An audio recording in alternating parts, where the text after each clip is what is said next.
Assalamualaikum warahmatullahi wabarakatuh. Perkenalkan, saya Arzia Pratiwi dari kelas PC 2020 dengan nomor NIM 20020074078 akan mempresentasikan review dari jurnal Bahasa dan Seni oleh Mursia Ekawati dengan judul jurnal Kesantunan Semu pada Tindak Tutur Ekspresif Marah dalam Bahasa Indonesia. Langsung saja, pendahuluan latar belakang. Yang pertama, korelasi antara bahasa dan identitas bangsa. Korelasi menunjukkan bangsa Indonesia diketahui identitasnya dari penggunaan bahasa Indonesia. Juga secara lebih mendalam, bangsa Indonesia dapat dikenali dari perilaku berbahasanya. Yang kedua, yaitu berbahasa merupakan salah satu tindakan yang lazim disebut dengan tindak tutur. Dalam hal ini, penggunaan bahasa Indonesia digunakan dalam berbagai kehidupan sehari-hari, dalam berbagai kegiatan juga. Rumusan masalah pada penelitian ini yaitu bagaimana wujud kesantunan semu pada tindak tutur dalam bahasa Indonesia. Variabel penelitian. Pendekatan yang digunakan dalam penelitian ini ialah deskriptif kualitatif. Penelitian kualitatif dilakukan pada latar alamiah atau pada konteks dari suatu keutuhan. Menurut Lincoln dan Guba tahun 1985 nomor 39 dan Moleong tahun 1996 nomor 4, karena ontologi alamiah menghendaki adanya kenyataan-kenyataan sebagai keutuhan yang tidak dapat dipahami jika dipisahkan dari konteksnya. Deskriptif merupakan metode penelitian yang berusaha menggambarkan dan menginterpretasi objek sesuai dengan apa adanya. Metode penelitian. Metode yang digunakan dalam penelitian ini adalah sosiopragmatik, yaitu analisis melalui komponen tutur secara sosiolinguistis, serta analisis implikatur secara pragmatis. Sumber data berasal dari penggunaan bahasa Indonesia yang mengandung tindak tutur ekspresif.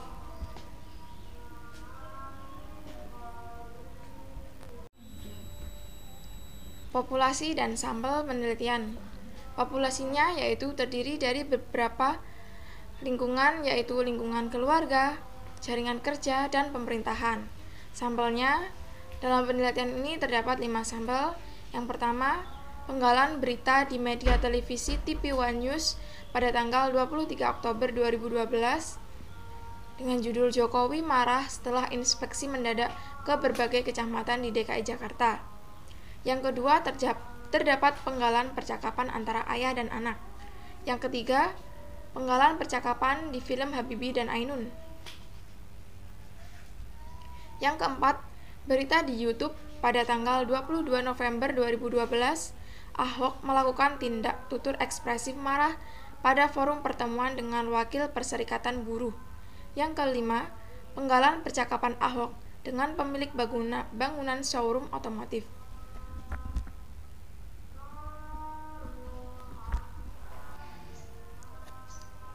Pembahasan. Marah merupakan salah satu emosi negatif yang muncul karena rasa kecewa dalam diri individu. Emosi digolongkan menjadi dua, yaitu emosi positif dan emosi negatif. Emosi positif seperti senang, gembira, bahagia, puas, bangga, kasih, empati, simpati, dan sebagainya. Sedangkan emosi negatif seperti kecewa, sedih, duka, menderita, marah, tertekan, benci, dan sebagainya. Penelitian tentang karakteristik marah dalam bahasa Indonesia akan mendeskripsikan pola marah yang diwujudkan dalam tindak tutur. Dari penggunaannya pada komunikasi sehari-hari, tindak tutur ekspresif dapat diklasifikasi ke dalam 3 kelompok. Yang pertama, tindak tutur ekspresif yang berasal dari orang pertama atau 01. Yang kedua, tindak tutur ekspresif seperti yang dikemukakan oleh Austin dan Shirley yang berorientasi atau menanggapi hal yang dilakukan oleh orang kedua atau 02. Yang ketiga, tindak tutur ekspresif yang ditunjukkan atau berpusat pada orang ketiga atau 03. Terdapat juga berbagai karakteristik marah. Yang pertama, tindak tutur marah tidak langsung, non-literal atau marah ironik dengan fokus ke orang ketiga. Yang kedua, tindak tutur marah tidak langsung, non-literal atau marah ironik dengan fokus orang kedua. Yang ketiga, tindak tutur marah tidak langsung literal. Yang keempat, tindak tutur marah langsung literal. Yang kelima, tindak tutur marah langsung literal atau marah resiprokal. Yang pertama, tindak tutur marah tidak langsung non-literal atau marah ironik dengan fokus orang ketiga. Di sini terdapat percakapan antara Jokowi dan wartawan pada acara inspeksi mendadak ke beberapa kecamatan di Kelurahan DKI Jakarta pada tanggal 23 Oktober 2012 yang ditayangkan pada media televisi melalui acara TV One News. Nah, di sini konteks pertama, Jokowi sebagai pejabat baru Gubernur DKI Jakarta atau 01. Yang 02 adalah wartawan. Warna emosi pada pembicaraan ini bersifat datar, formal. Maksud komentar 01 atau dari Jokowi adalah sindiran. Kan Jokowi bilang, bagus, saya datang ke sana jam 8 belum ada orang, kan bagus. Nah, itu maksudnya sindiran. Sindiran ditujukan kepada pejabat di kecamatan tersebut.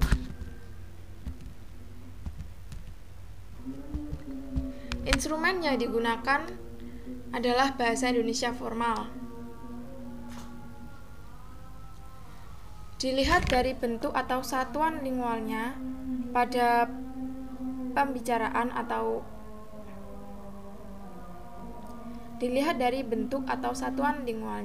pernyataan Jokowi merupakan bentuk ujian. Namun, dari perspektif konteks, pernyataan tersebut merupakan realisasi ekspresi marah atasan terhadap bawahan yang tidak disiplin. Dengan demikian, satuan lingual bagus merupakan sindiran terhadap kinerja aparat yang tidak disiplin terhadap jam kerja. Jokowi melakukan tindak tutur marah ironik berfokus pada orang ketiga. Sasaran marah Jokowi tidak ada di tempat tindak tutur dilakukan. Marah ironik mengandung tindak tutur yang bermoduskan kalimat berita yang sifatnya menginformasikan serta bertanya, namun sebenarnya merupakan ekspresi marah yang dikendalikan. Terus yang kedua, tindak tutur marah tidak langsung non-literal atau marah ironik dengan fokus orang kedua. Terdapat percakapan antara ayah dan anak. Konteks pertama, 01 merupakan ayah dari 02. Warna emosi pada pembicaraan ini adalah tegang. 01 sedang memarahi 02. Urutan pembicaraannya dimulai dari 01. Tetapi tidak ditanggapi secara verbal oleh 02 karena 02 takut. Pokok yang dibicarakan adalah kemarahan 01 terhadap keonaran yang dilakukan 02 di sekolah. Seperti pada kalimat ini. Sudah berapa kali ayah ke sekolah karena kau membuat ulah? Kapan kamu berhenti bertingkah? Nah, ini ekspresi marah ayahnya. Instrumen yang digunakan adalah bahasa Indonesia nonformal.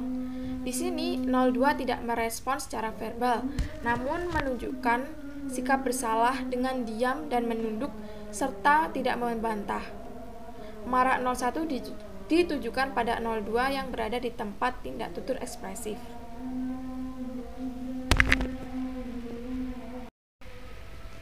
Yang ketiga, tindak tutur marah tidak langsung literal. Di sini diambil dari percakapan pada film Ainun Habibi. Di sini Ainun Ainun berkata, "Kamu itu orang paling keras kepala dan yang paling sulit aku kenal. Tapi kalau aku harus mengulang hidupku lagi, aku akan tetap pilih kamu." Nah, pada konteks situasi tersebut, 01 adalah pemeran Ainun. 02 pemeran Habibie. Warna emosinya tegang. 01 memarahi Habibie karena Habibie tidak mau beristirahat. Pokok yang dibicarakan tentang kondisi Habibie yang keras kepala. Meskipun Ainun mengutarakan watak buruk kepada Habibie, tetapi secara kontras ditegaskan bahwa jika Ainun harus mengulang hidupnya, Ainun akan tetap memilih Habibie. Ainun secara implisit mengungkapkan walaupun sulit dan keras kepala, Ainun tetap memilih Habibie karena rasa sayang dan cintanya. Keempat, tindak tutur marah langsung literal. Di sini terdapat penggalan kata-kata Ahok yang diucapkan pada berita yang ditayangkan melalui media YouTube pada tanggal 22 November tahun 2012. Ahok melakukan tindak tutur ekspresif marah pada forum pertemuan dengan wakil Perserikatan Buruh. Nah, konteks situasinya di sini Ahok sedang mengadakan pertemuan dengan wakil Perserikatan Buruh. Ahok ingin meneliti hasil notulen tentang mafia buruh. Warna emosinya tegang. Ahok memarahi wakil Perserikatan Buruh tersebut. Pokok yang dibicarakan tentang notulen rapat dengan wakil Perserikatan Buruh, notulen ditulis tangan sehingga Ahok marah. Kemarahannya bersumber dari dugaan ketidakakuratan notulen karena kecepatan tangan yang sangat terbatas dibandingkan peralatan mengetik seperti laptop. Kemarahan ini tidak direspon secara verbal oleh sekretaris. Yang kelima, tindak tutur marah langsung literal atau marah resiprokal. Marah resiprokal merupakan ungkapan marah secara verbal yang bersifat saling mempertahankan pendapatnya serta kebenaran menurut versinya. Sebagai contoh, ini terdapat percakapan antara Ahok dan wakil pemilik bangunan.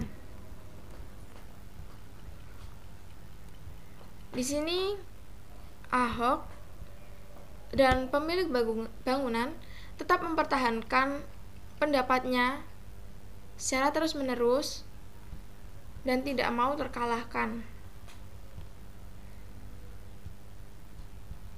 Pada puncak kemarahannya, Ahok mengatakan, "Anda terlalu pintar, ini ada rekaman TV, semua disiarkan, semua bisa mendengar."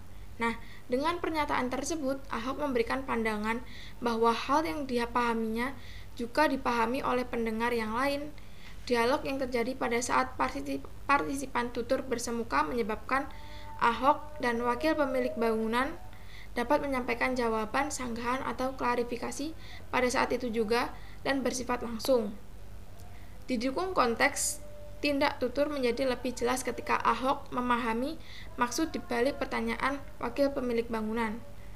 Wakil pemilik bangunan tidak menyanggah, hanya berupaya mempertahankan bahwa wakil pemilik bangunan tersebut hanya bertanya. Nah, Ahok kembali menegaskan, "Anda itu terlalu pintar." Maksudnya, wakil pemilik bangunan tersebut terlalu pintar menyembunyikan maksud di balik pertanyaannya bahwa dialog itu direkam wartawan media televisi, sehingga semua orang bisa mendengar. Kesimpulan dari penelitian ini adalah bahwa marah dalam bahasa Indonesia dapat direalisasikan dengan berbagai cara. Cara yang pertama dengan tindak tutur marah tidak langsung non-literal atau marah ironik, yang merupakan tindak tutur marah yang disampaikan dengan modus kalimat tidak langsung serta makna yang tidak eksplisit. Fokus marah pada hal ini fokus terhadap orang ketiga dan orang kedua. Meskipun tindak tutur ekspresif menyalahkan dan marah tidak terdapat maksim-maksim yang mendukung kesantunan, namun marah yang ditunjukkan kepada orang ketiga merupakan realisasi dari kesantunan semu. Kesantunan semu terdapat pada ekspresi marah yang disampaikan bukan kepada sasaran tindakan marah, tetapi kepada orang lain atau orang ketiga. Maksim kecocokan, kerendahan hati tetap dipertahankan dengan tidak menyampaikan kemarahan secara bersemuka. Kesantunan semu juga berfungsi sebagai pemelihara relasi. Yang kedua, dengan tindak tutur marah tidak langsung literal, yang merupakan tindak tutur marah yang disampaikan dengan modus kalimat tidak langsung, namun dengan makna yang eksplisit. Modus kalimat berwujud pernyataan atau berita yang terfokuskan kepada orang kedua. Yang ketiga, dengan tindak tutur marah langsung literal, yang merupakan tindak tutur marah yang disampaikan dengan modus kalimat langsung dengan makna yang eksplisit, fokus kepada orang kedua, namun orang kedua tidak merespon. Status sosial orang kedua sebagai bawahan, sebagai orang yang lebih rendah dari orang pertama mengakibatkan orang kedua pasif sehingga marah bersifat searah. Yang terakhir, dengan tindak tutur marah langsung literal atau marah resiprokal, merupakan tindak tutur marah yang disampaikan dengan modus kalimat langsung dengan makna eksplisit, fokus kepada orang kedua. Orang pertama dan orang kedua bersifat resiprokal. Nah, demikian presentasi dari saya. Mohon maaf apabila terdapat kesalahan kata ataupun kata-kata yang menyinggung perasaan. Terima kasih. Wassalamualaikum warahmatullahi wabarakatuh.